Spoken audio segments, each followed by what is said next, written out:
खवागणी गुंजू, कैसे हैं आप सब। आज हम एक बहुत इम्पॉर्टेंट टॉपिक डिस्कस करने वाले हैं जो बीइंग अ स्टूडेंट आपके लिए बहुत इम्पॉर्टेंट है और अगर आप पेरेंट हैं तो भी ये बहुत इम्पॉर्टेंट है, क्योंकि आज हम डिस्कस करने वाले हैं नेशनल एजुकेशन पॉलिसी 2020, नई शिक्षा नीति 2020, जो it is considered as a major transformational reform in the education sector. मतलब ये बहुत बड़ी एक आप कह सकते हैं चेंज आया है एजुकेशन सेक्टर में, तो ये बहुत इम्पॉर्टेंट है जो आपको पता होना चाहिए। और ये वीडियो बहुत इंटरेस्टिंग और नॉलेजेबल होने वाला है, तो आप पूरा वीडियो देखें। चलो लेट्स स्टार्ट। हम पहले ये डिस्कस करते हैं कि national policy on education first कब हुई थी। फर्स्ट हुई थी 1968 में। फिर जब 42nd अमेंडमेंट हुआ तो एजुकेशन को कॉन्करेंट लिस्ट में इंक्लूड किया गया। कॉन्करेंट लिस्ट आप समझते हैं कि जो लिस्ट में यूनियन और स्टेट दोनों उस पर्टिकुलर सब्जेक्ट पे लॉ बना सकते हैं।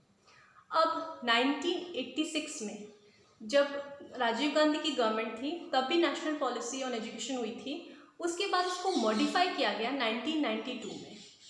उसके बाद TSR सुब्रमण्यम कमेटी रिपोर्ट आई थी 27 मई 2016 में, जिसके रिकमेंडेशन को ज़्यादा इम्प्लीमेंट नहीं किया गया। उसके बाद आया डॉक्टर के Kasturirangan committee report May 2019, which has been converted into the new education policy 2020। हमें ये समझना पड़ेगा कि after 34 years there has been a change in the education policy. अब हमें ये समझेंगे कि आपने पढ़ा होगा पहले कि आर्टिकल 21A 86th अमेंडमेंट जो था, that has included right to education, free education from 6 to 14 years of children. ये चीज़ आपको समझनी पड़ेगी। 6 वर्ष से लेकर 14 साल के बच्चों को फ्री एजुकेशन प्रोवाइड किया जाता है एज पर आर्टिकल 21A ने हमें बताया है। अब हम ये समझेंगे कि जो न्यू एजुकेशन पॉलिसी है उसमें क्या क्या चेंजेस आए हैं, क्या क्या ऑब्जेक्टिव्स है उसके। तो सबसे पहले ये है कि जो ministry of human resource development जो नाम था, which has been renamed as ministry of education. और इसमें एक चीज़ और सबसे इम्पॉर्टेंट इंक्लूड की गई है कि अब टिल 5th तक, 5वीं तक मदर टंग में बच्चों को पढ़ाया जाएगा। Mother tongue would be the medium of instruction till 5th class of student.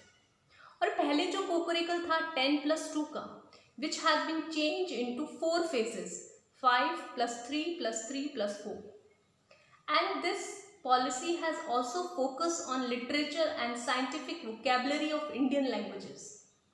और इसमें ये भी फोकस किया गया है कि it has been focused on gross enrollment ratio which has been increased to 50% by 2035।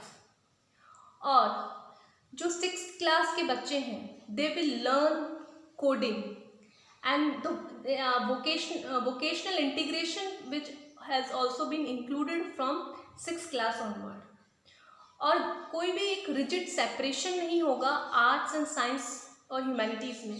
पहले जो एक सेपरेशन कंसिडर होता था आर्ट साइंस और ह्यूमैनिटीज़ में, उसको भी रिमूव कर दिया गया है।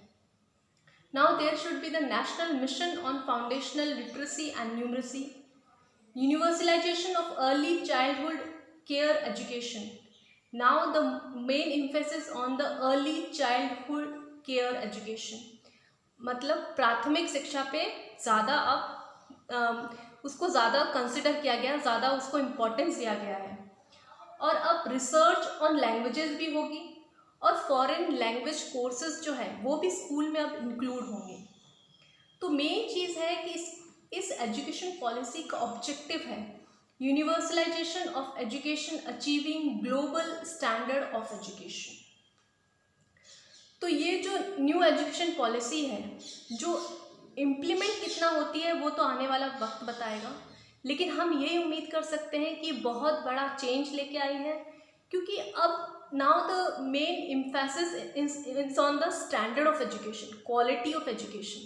अब एजुकेशन का स्टैंडर्ड इम्प्रूव होगा, बच्चे रियल में कुछ नॉलेज गेन करेंगे, खाली मार्क्स ही उनका फ्यूचर डिसाइड नहीं करेगा, वो कुछ नॉलेज गेन करेंगे। और ये बहुत इम्पॉर्टेंट चेंज है, क्योंकि ये एजुकेशन में जो चेंजेस लेके आएगी एजुकेशन पॉलिसी, जैसे हम होप कर रहे हैं कि जो इसने ऑब्जेक्टिव्स इन्होंने जो बताए हैं, अगर वो इम्प्लीमेंट होते हैं तो ये बहुत बड़ा बदलाव होगा नई शिक्षा नीति में। हम यही होप कर सकते हैं कि जो भी बदलाव हो वो बहुत अच्छा हो, और being a student, being a parent, बच्चों के भविष्य में अच्छा बदलाव लाए। आई होप आपको मेरा वीडियो अच्छा लगा होगा, तो प्लीज़ लाइक और सब्सक्राइब करें। Thank you.